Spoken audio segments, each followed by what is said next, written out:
Habang papalapit ang Pasko, nagbigay ng paalala ang Philippine National Police sa publiko na magdoble ingat sa mga pamilihan, mall, terminal at iba pang lugar na dinadagsa ng tao ngayong holiday season. Pinayuhan ni Acting Chief PNP, Police Lieutenant General Jose Melencio Nartates Jr. ang publiko na iwasan ang pagdadala ng malaking halaga ng pera.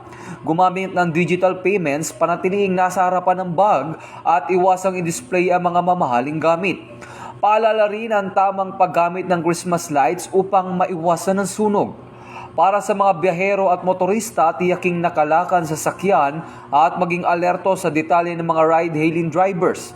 Sa Christmas parties, huwag magtiwala sa inumin mula sa hindi kilalang tao at uminom ng responsable. Binigyan din naman ni PNP spokesperson, Police Brigadier General Randolph Tuanyo, na epektibo lamang ang kampanya kontra krimen kung may kooperasyon mula sa komunidad. Tiniyak ng PNP ang mas pinalakas na police visibility sa mga commercial centers, transport hubs, simbahan at iba pang matataong lugar upang mas siguro ang kaligtasan ng publiko ngayong holiday season.